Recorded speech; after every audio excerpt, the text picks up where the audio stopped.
Yeah. Was she a great big fat chick? Coyote, missed it. Somewhere up there. Wow, they're amazingly agile. They're agile. Good thing I'm back online. Yeah, it was a beautiful coyote. I did not get it, guys, sorry. He just ran like right across, just right, you know, in front of the vehicle, and then went up on the hill. The hill was nearly vertical too. He just climbed right up it. I couldn't get it quick enough, I'm sorry. But it almost looked like a wolf. It was that big of a coyote. Very big coyote. And he was solo too. Usually they are until they, you know, until they get all the domestic dog out in the field. Sorry, I'm doing a Ted Levine thing. Is it Ted Levine or Ted Levine? I think it's Ted Levine. It would make sense. He's also in Monk. If you've ever seen Monk.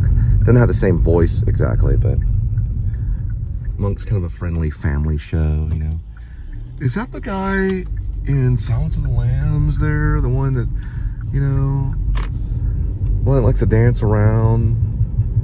What does he say exactly? Are you size 40? Can you help me with this? I can't get this furniture in the van. Can you help me, please?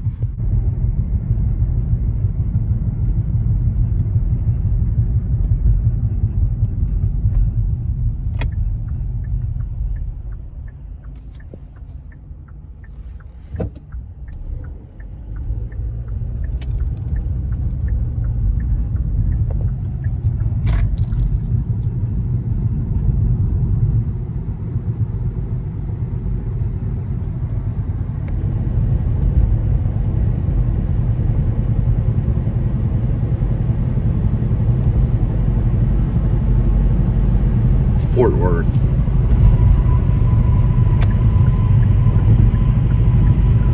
All right, I found out Goodbye Horses is Q Lazarus is one version that they do. There's also another band that, if you know the other band that does the cover of Goodbye Horses, let me know.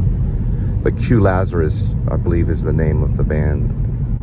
Now, if I'm not mistaken, I think Goodbye Horses is used as diegetic music, like Q Lazarus in Silence of the Lambs.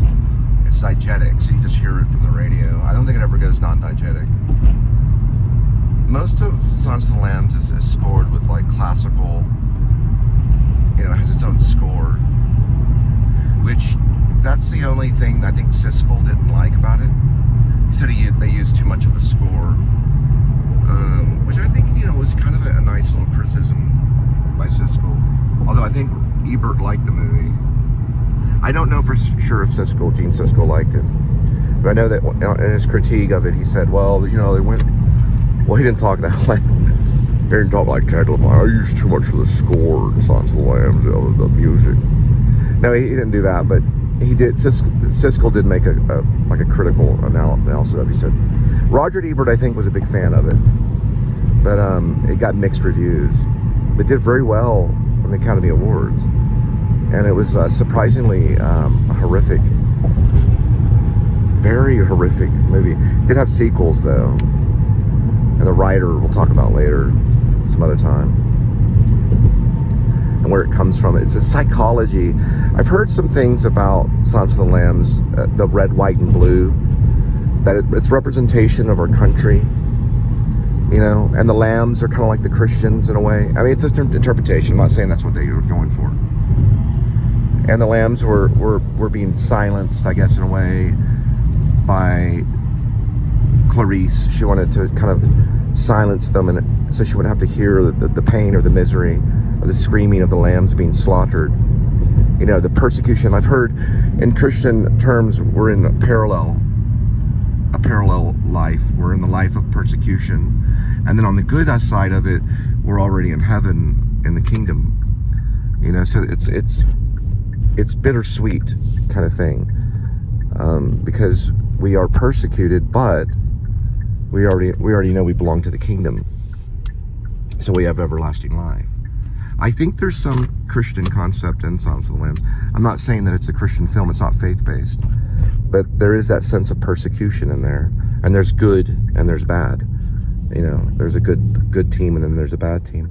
But it's also, I've heard things about red, white, and blue, that he used those colors throughout the movie.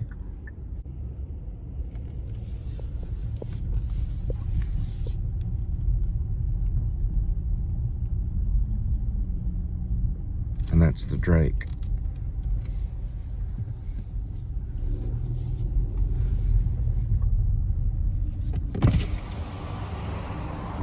All right, guys, you know, when we're dealing with YouTube and we're dealing with vlogging, video logging, we're only dealing with a technology that's been here for maybe 12 years. So really none of us know what we're doing, but at least we're like learning something, and it does require a little bit of writing, a little bit of memorization. Well, actually a lot of memorization if you really want to be a good vlogger.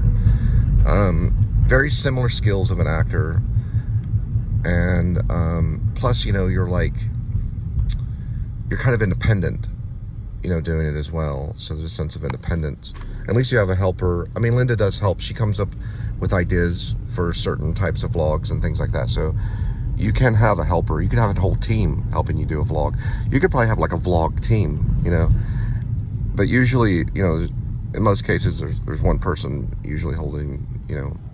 You gotta, I guess you have to define on, you would define on what is a YouTube vlogger.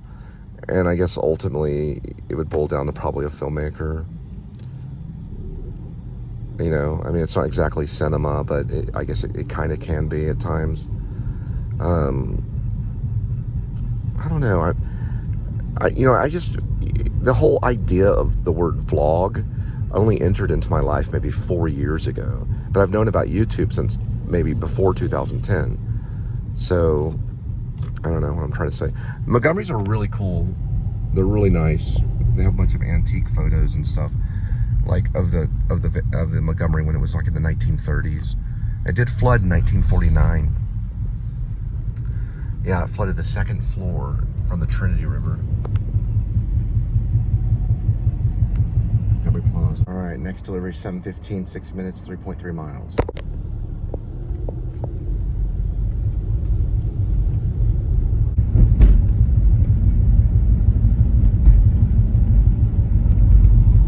Alright, so I switched it over to Blizzard of Oz, Crazy Train song, which is Ozzy Osbourne. And I'm going to want to make some corrections about the dove thing I was talking about a few vlogs ago. You know, he bit the head off of a dove. That actually happened after he left Black Sabbath. So he left Black Sabbath, he went to Los Angeles, and he signed with a big record company to be solo and to create Blizzard of Oz later on, I guess. So he was becoming a solo artist when he was going to, you know, celebrate with the Doves, and he was going to release the Doves, and it was going to be a big celebration of, you know, renewing his time as an artist and starting over, and whatever came over him, he just decided, oh, I remember now, I read more of the article. The dove was not alive when he bit the head off of the dove. It was actually dead. So I guess in actuality, you know, nowadays there would probably be a big upset over something like that, you know, with the animal rights people and stuff. And they could have been during Ozzy's time. But it actually was supposed to be alive, and it was supposed to be released, you know, to fly in the air. But somewhere in the mix, somewhere down the line, the dove didn't make it. And so when he looked down, he realized the dove was dead. And so he didn't want to waste it. So he bit into it. He said it tasted like tomato paste or something like that in the article. All right, this is a true story. I read it. It's being, you know, it's part of what, you know, because I'm listening to Crazy Train, I think of Ozzy Osbourne. But there's some factual aspects to it that you have to realize. The dove was already dead. It was supposed to be alive. It was just sitting there dead, and he wanted to do something with it. He couldn't just drop a dead bird on the ground. So he bit the head off of it. Was it a right decision? I don't know. I mean, maybe that's why I mentioned Arnold Schwarzenegger and Conan the Barbarian and the whole vulture thing with John Milius and all that stuff. They put a dead vulture in the mouth of Arnold Schwarzenegger. Oh man, it's a good movie too. It's actually a pretty good. I've heard the script is a masterpiece script. It's very like well written and thought out, and all the fight sequences and everything.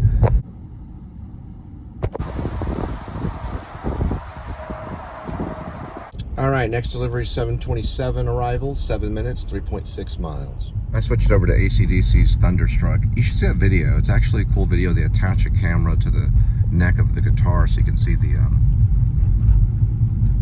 fingering on the guitar through the frets and everything. You can see the fingering going on. It's like they're using like a miniature guitar. Well, it's not a miniature guitar. I'm sorry, it's a miniature camera on the guitar. I think it's a normal size guitar. It's a cool opening too.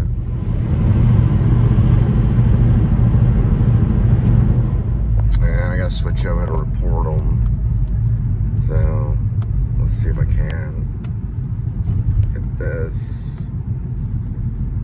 Hazard. It's gonna be on road. It's gonna be vehicle. There we go.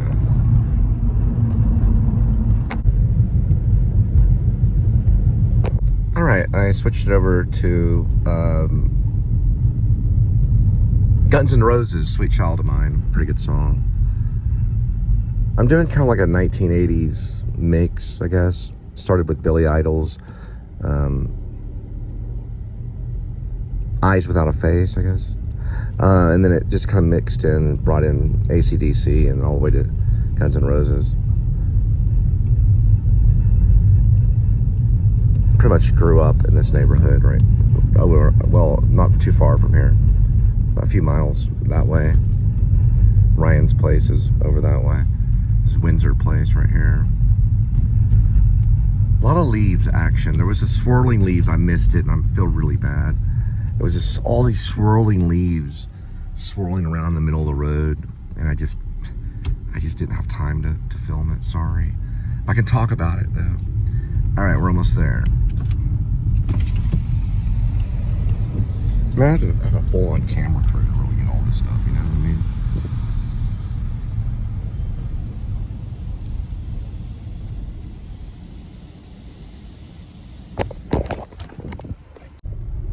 Yeah, the map said it was right there.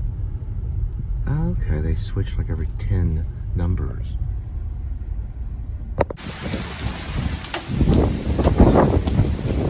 Freaking acorns.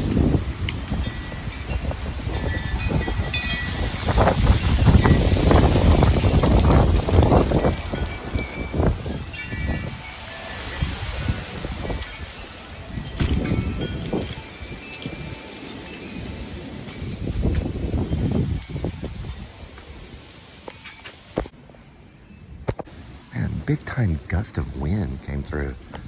Really crazy. Yeah, when I was dropping off that pizza earlier, just a while ago, I missed two things. One thing, I guess there was a football game on or something. Everyone was cheering inside. Tried to get that, but that was a little clip where it just kind of didn't get a chance to get that. And then I did get the gale of wind. And acorns were just flying all around because there's a lot of acorns around here. I used to pick acorns when I was a kid, when I was a teenager. We used to go and like collect a bunch of acorns, and then you could not acorns, I'm sorry, pecans. Yeah, messed it up. Pecans. There are acorns too, but pecans were falling down. And there's pecan trees all around where Ryan's place is and everything. And there was some down the road from where I lived off on Willing Street, and we would just collect all these pecans, and then we could just crack them, you know, with a nutcracker, and just, you know, eat pecans. But those were probably pecans that were falling. Probably a mixture of pecans and acorns. There's acorns too, don't get me wrong. But there's also a lot of pecan trees in this area. If you ever go walking around here, you can actually just pick up pecans right off the sidewalk and eat them just like nuts. It's pretty cool.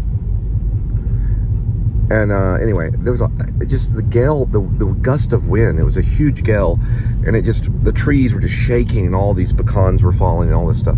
I just wanted to vlog that. I did get it. I did capture that, so you can see it in the actual vlog.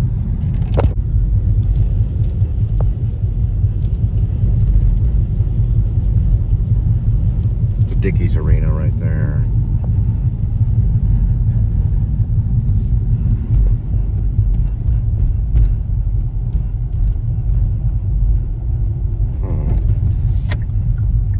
Very strange. I'm trying to figure out where this thing is. I'm gonna have to make a call. Looks like that was the fire department. fire department hanging out at the Tandy Burnett Plaza area. I'm right in the middle of where a lot of the they bring in the horses and shows and things. Will Rogers, swine. They bring in the swine right here.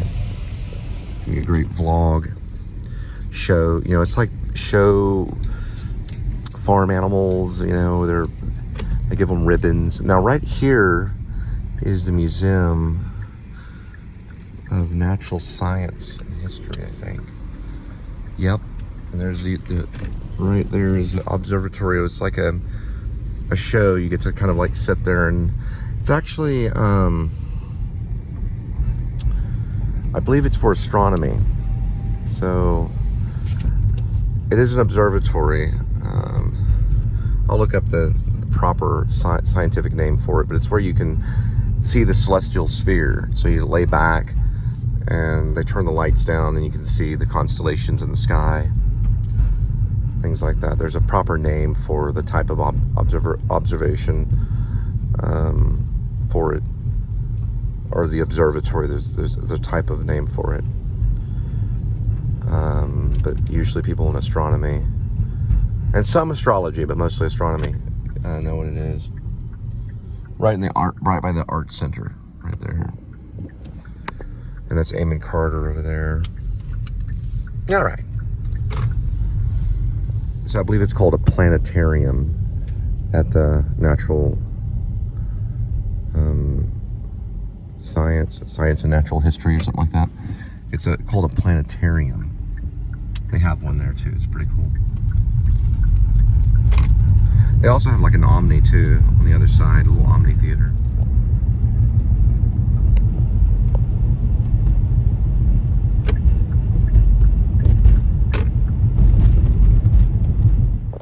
All right, arrival is 8:14 p.m., 4 minutes, 1.8 miles.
Hello?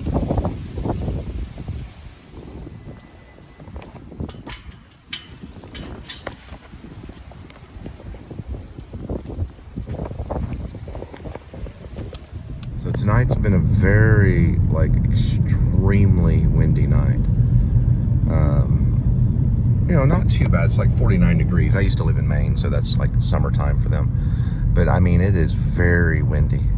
Lots of wind coming through. Usually they call it a cold front, and we're dealing with January right now, January 8th. But man, I'm telling you, big time wind gust, and just gales of wind, you know, just flipping out, you know, blowing pecans and acorns everywhere. It's really crazy.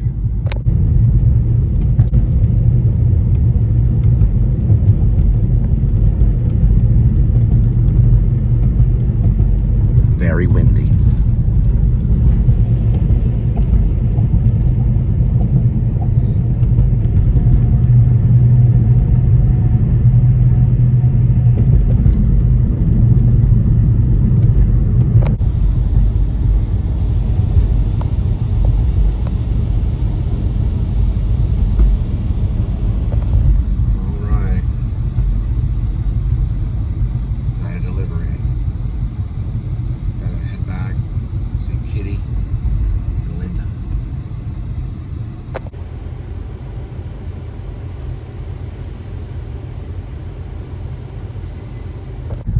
believe it's Pierre Bonnard, 1867 to 1947. He mostly focused on people that surrounded him at his home and through his travels through Paris. So they're exploring the world of Bonnard in 1928. The landscape La Canette, I believe, is how, I don't know if that's the correct pronunciation, but it's inspired in the year of 1928. I believe it's pronounced landscape at La Canette. 1928. Bonnard's, Pierre Bonnard's. It's at the, I believe I want to say it's at the Kimball Art Museum.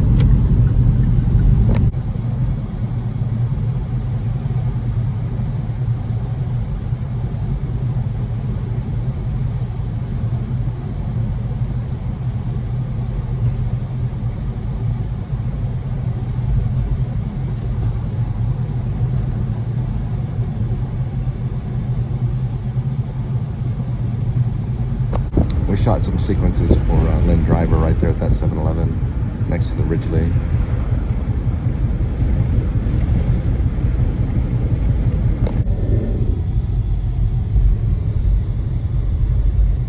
It looks like they took down the Christmas trees.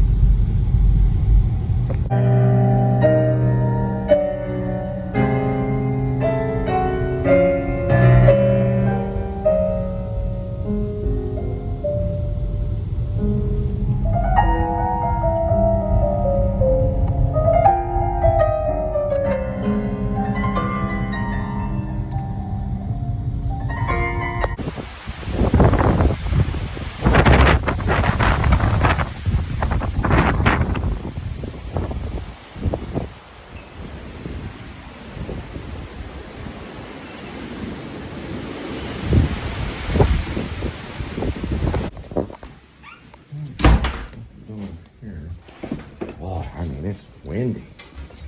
Very, very windy. There's Kitty. There's Kitty.